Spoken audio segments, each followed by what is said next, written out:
Kurinji Senior Secondary School, CBSE, Namakkal. Successful result producing school in state every year. Administered by the Board of Directors with over 35 years of experience in the teaching field. Special attention on art, craft, music, dance, silambam, yoga, skating and karate. Focus on Hindi Sabha and Spell Bee Olympiad exams. Smart class for effective and innovative learning and well-furnished library. Solitary importance on sports and games in state and national level. WhatsApp facilities to know activities of students and school inside the campus. NEET, JEE, IIT coaching experts from Rajasthan and Andhra Pradesh along with our effective teachers. Admission registration for classes LKG to +2. Kurinji Educational Institution, Kavetipatti, Namakkal.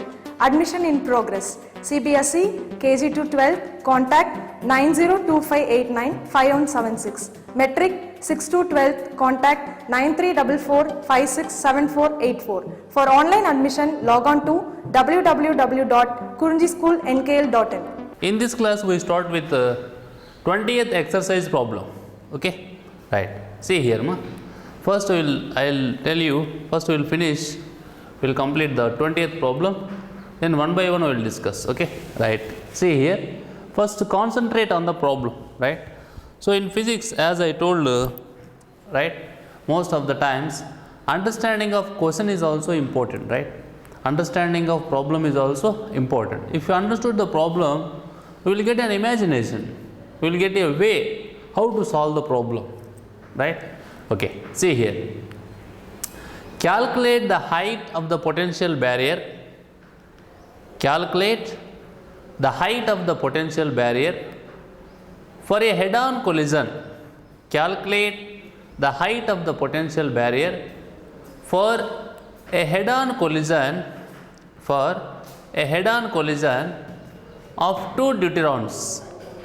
He is asking to calculate height of the potential barrier for a head-on collision of two deuterons. Okay, right. And they have given a small hint here. That is what the height of the potential barrier is given. The height of the potential barrier is given by the Coulomb repulsion between the two deuterons when they just touch each other. The height of the potential barrier is given by the Coulomb repulsion between the two deuterons when they just touch each other. Okay, right. And he is also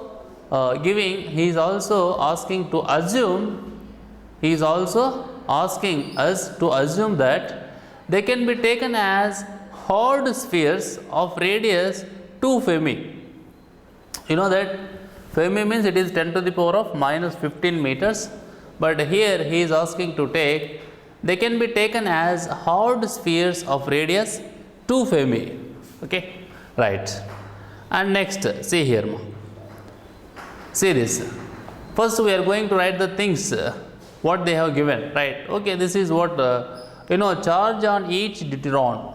Charge on each deuteron E is equal to 1.6 into 10 to the power of minus 19 Coulomb. Next, radius of deuteron R is equal to 2 Fermi. 2 into 10 to the power of minus 15 Fermi. Next, the Coulomb barrier is given by U is equal to 1.4 pi epsilon naught into E square by 2R, because R is the distance from surface to its center, but we want the distance between the two centers. So that is what R plus R, that is the distance between the two centers. So that here we are getting 2R, right? It is what E into E means E square. So 1 by 4 pi epsilon naught into E square by 2 cap log R is equal to 2 Fermi, that is 2 into 10 to the power of minus 15 meters. Okay, right. And substitute the values. For example, here 1 by 4 pi epsilon naught value தெரியுமோ, which is 9 into 10 to the power of 9 into here E value is 1.6 into 10 to the power of minus 19 and square divided by 2 into R value is 2 into 10 to the power of minus 15 meters, right?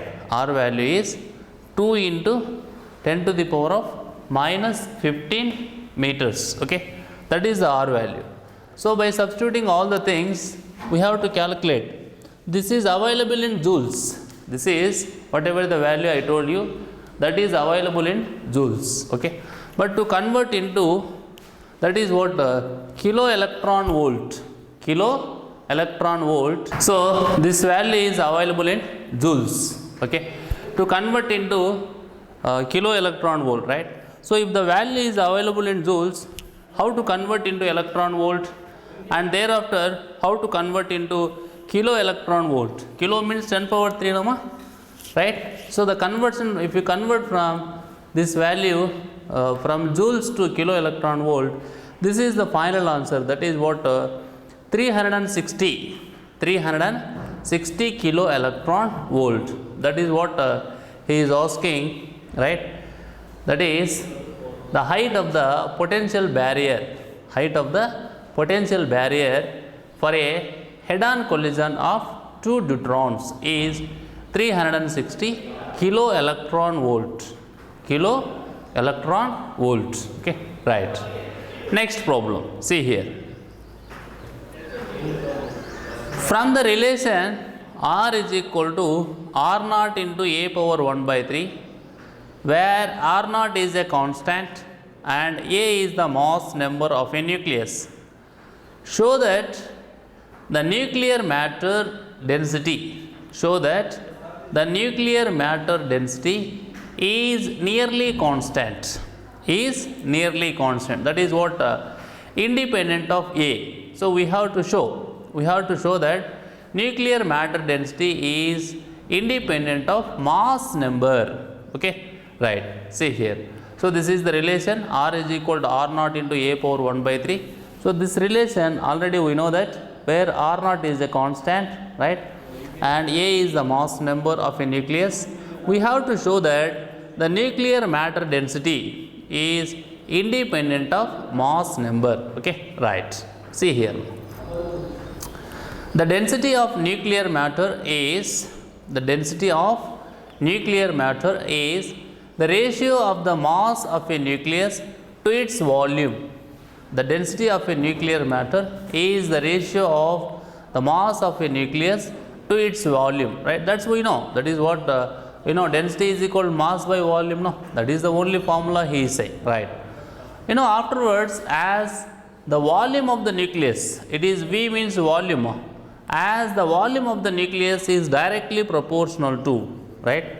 As the volume of the nucleus is directly proportional to mass number, then the density of nuclear matter is independent of the size of the nucleus.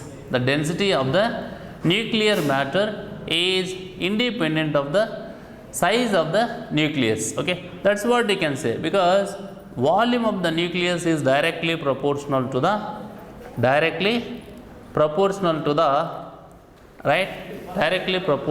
mass number, right? So you can say that in words, volume of nucleus is directly proportional to its mass number, right? So that the density of nuclear matter is independent of the size of the nucleus. Okay, right. And now if m is the average mass of a nucleon, then mass of nucleus is equal to m into a, small m into a. Okay, that is what. And here a is nothing but, here a is the mass number and r is the radius of a nucleus. A is the mass number and r is the radius of the nucleus. Okay, right. And if m is the average mass of a nucleon, then the mass of the nucleus is equal to small m into capital A, right? Okay. Now volume of nucleus, right? Because of having spherical in shape, 4 by 3 pi r cubed. But r is equal to r naught into a power 1 by 3. We know. So according to the question. So here in place of r, you have to write r naught into a power 1 by 3. Already power 3 is there. So mathematically we will get it as 4 by 3 pi r naught cubed into a. 4 by 3 pi r naught cubed into A. Okay, right. Next, therefore nuclear density. Therefore nuclear density. As we know that density is equal to mass by volume, no, right? So the mass of the nucleus will be Ma and volume of the nucleus will be 4 by 3 pi r naught cubed into A, right?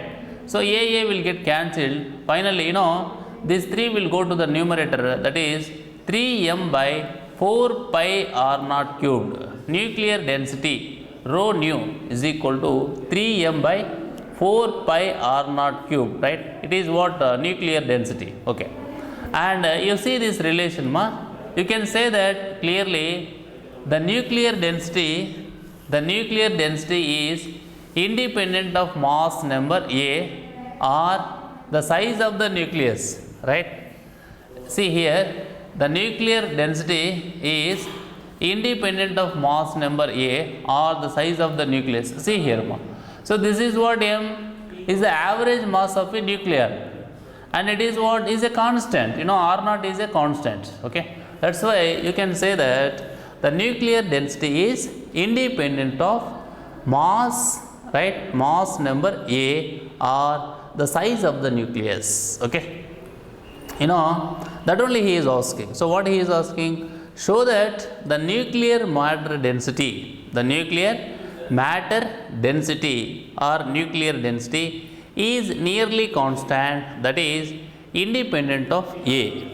That only he is asking, right? So that we proved. That is what because of this relation, rho nucleus, that is what nuclear density is equal to 3 small m by 4 pi r naught cubed. So you can say that the nuclear density is independent of mass number A or the size of the nucleus. Okay, right. Next question, see here, that is what question number 22. See here, for the positron emission, that is what for the beta plus emission from a nucleus, for the beta plus emission from a nucleus, there is another competing process. Known as electron capture. That is, electron from an inner orbit is captured by the nucleus. Electron from an inner orbit is captured, right? So inner orbit means, for example, K shell, right? Is captured by the nucleus and a neutrino is emitted. Okay, right. So what I am saying is here, for the beta plus emission from a nucleus, there is another competing process known as electron capture. That is, electron from an inner orbit is captured by the nucleus and a neutrino is emitted, right? See here, electron plus x az gives rise to some other nucleus, that is what Az minus 1 plus neutrino. Okay, this is the nuclear reaction here. Afterwards he is asking, show that if beta plus emission is energetically allowed, electron capture is necessarily allowed but not vice versa. What he is saying is, show that beta plus emission is energetically allowed means then there electron capture is necessarily allowed but not vice versa. Reverse is not true. That he is asking to show. Okay, right. And this is the nuclear reaction they have given, right? And what is electron capture he told.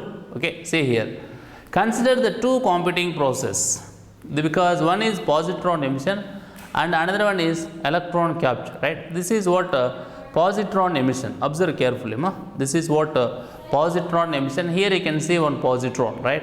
So neutrino and energy Q1 like. So XAZ gives rise to a new one, that is what new one. XAZ gives rise to Y is the new one with A and Z minus 1, right? So mass number and atomic number plus E plus, that is what positron and neutrino plus Q1. Okay, next electron capture already they have given. that only we are writing here E minus plus X A Z gives rise to Y A Z minus 1 plus nu plus Q2. Okay, right. So, two nuclear equations we have here. Okay, next see here. The energy changes in the two processes are, so we are going to calculate Q1 and Q2, right. So, in our previous class also we discussed nearly 3-4 problems based on this model, that is what calculating Q1 and Q2,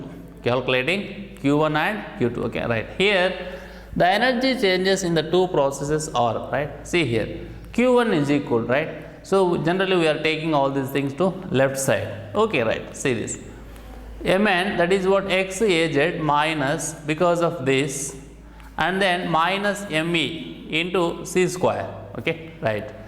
So, you can write the same thing in terms of, that is what MXAZ minus ZME, and here minus Mn, here this is what Z minus 1 into Me minus Me into C square, right. So, from this you can write this one, and then here minus ZME and here plus ZME minus Me, right. So, there is a plus ZME, here minus ZME, both will get cancelled, and there is no need of to write any ZME because cancel each other. But here minus Me is rest of the thing, and here already one minus Me is there. Totally here minus 2Me, and these are as it is. This is like that, and this is also like that, minus 2Me into C square. Okay, this is about Q1. Next Q2 here, see this ma. So, this is what electron capture, right. So, regarding the electron capture here, for this XAZ here, Mn into XAZ plus and Me already is available, and then minus Mn into, this is what YAZ minus 1 into C square, right. And here one Me is there, and if you write like this, that is what here minus ZME and here plus Z minus Me, like that, that ZZ will get cancelled and this one also will get cancelled. So, that is why finally we can write M, that is what XAZ minus that one new one, that is what we are seeing here, YAZ minus 1 into C square, right. So, this is for what Q2 and this is what Q1, right. So, please keep in mind and you observe what is Q1 and what are the terms present in Q1, right, and then observe that what are the terms present in Q2, right. And here you can say that this means that Q1 is greater than 0, means mathematically you can say that Q2 is greater than 0, right. It's okay, it's true, but Q2 is greater than 0 means we cannot say that Q1 is greater than 0. See here, this means Q1 is greater than 0 implies Q2 is greater than 0, but Q2 is greater than 0 does not necessarily imply Q1 is greater than 0, right. Thus, if positron emission is energetically allowed, electron capture is necessarily allowed, but electron capture is energetically allowed means, right, positron emission need not. So, that we cannot say, that is why simply he put a but not vice versa, right. See here, thus if positron emission is energetically allowed, electron capture is necessarily allowed but not vice versa, okay. So, in this problem we discussed about, right, in this problem we discussed about electron capture and positron emission, okay, right. This is important model, because when we are going to solve some of the problems, either numerical problems or conceptual oriented problems related to the positron emission or electron emission, there whatever the information we discussed here, that information helps a lot for us, okay. That is why please keep in mind what is happening regarding the energies released in case of positron emission and electron capture, and what is the relation between them, okay, right. Next problem, that is what problem number 23, right? So up to problem number 22 only exercise problems. From 23rd problem onwards, right, we start additional exercise, right? So it is the first problem from additional exercise. See here. In a periodic table, the average atomic mass of magnesium is given as, the average atomic mass of magnesium is given as 24.312. 24.312, okay, right, that is what unit. The average value is based on the relative natural abundance on Earth. The average value is based on their relative natural abundance on Earth. Okay, right, full stop. Next, the three isotopes and their masses. The three isotopes and their masses are, right. So here they have given three isotopes. So magnesium 2412, magnesium 2512, magnesium 2612, right.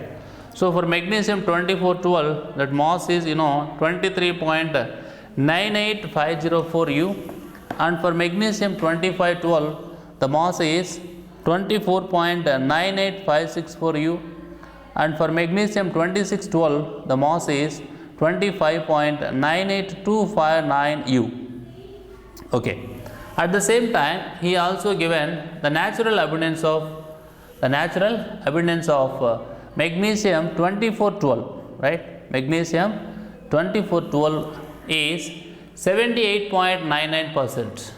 78.99% by mass. Okay. And finally, he is asking to calculate abundances of the other two isotopes.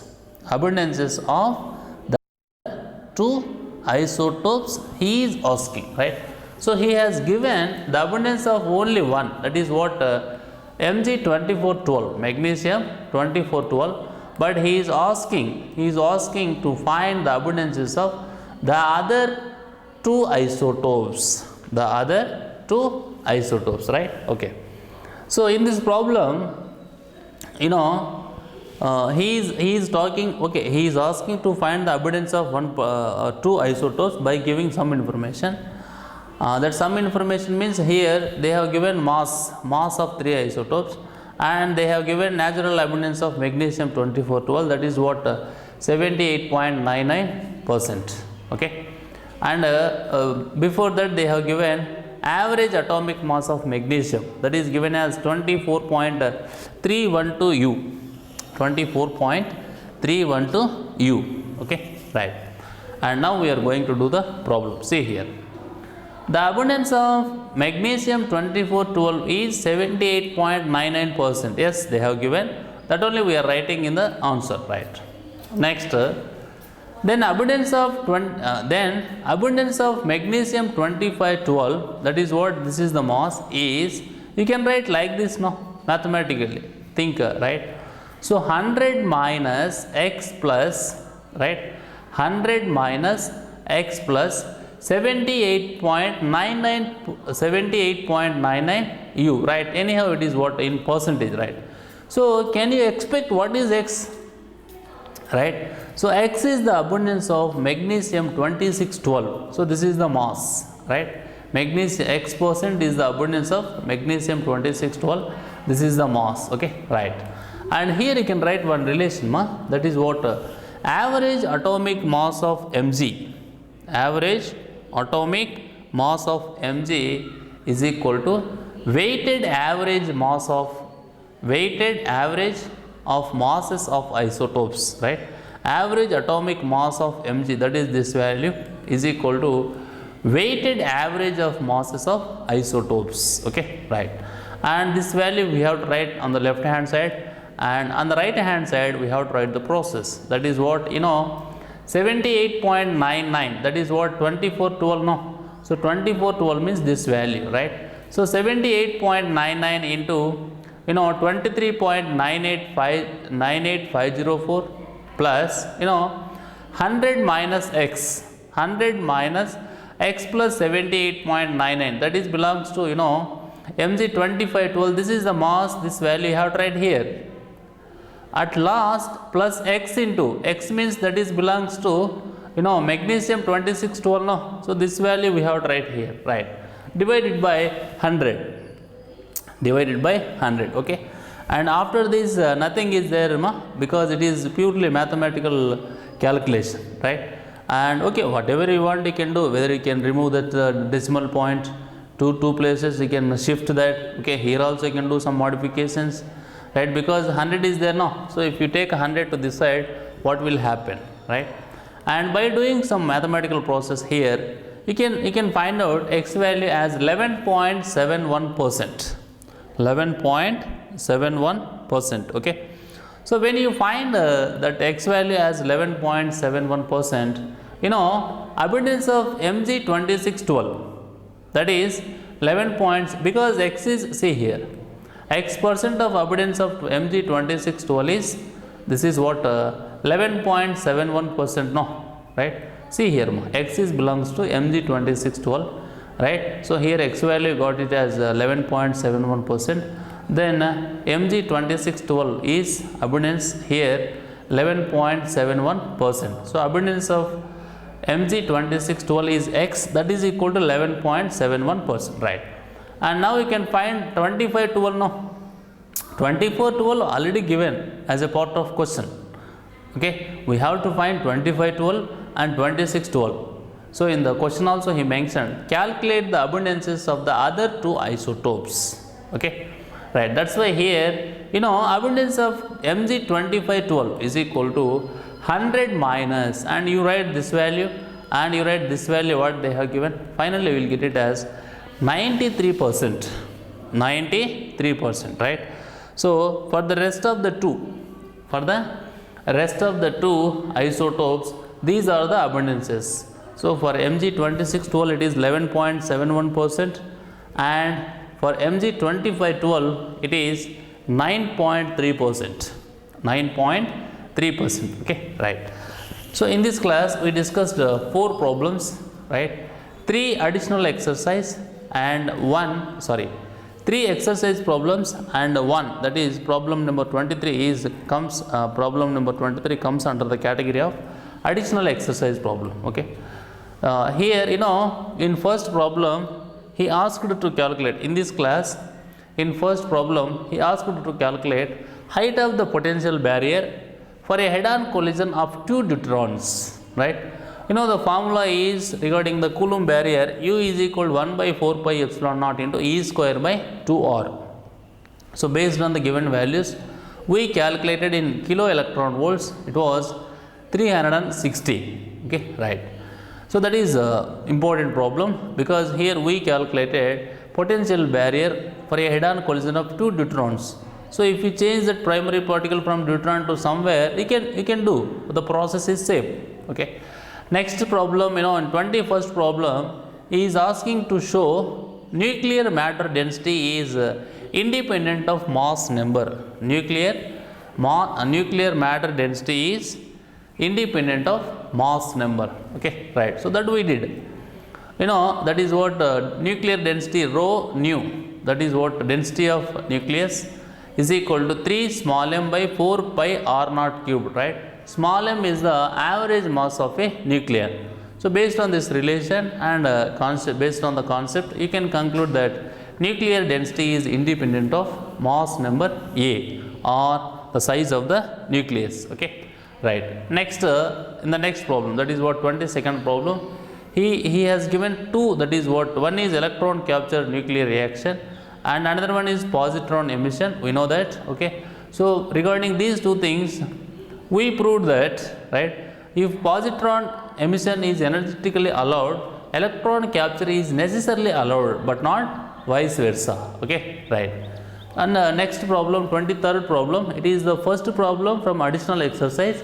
So in this problem they have given mass of magnesium as 24.312 U, and they have given mass of 3 magnesium isotopes, and they have given abundance of Mg2412, that is 78.99%. By giving this information, he is asking to find abundances of the other 2 isotopes, right. So based on this, see how we discussed previously, right. So based on this process, we calculated, that is abundance of Mg2612 as 11.71% and abundance of Mg2512 as 9.3%. Okay, right. Thank you. In next class we will continue from 24.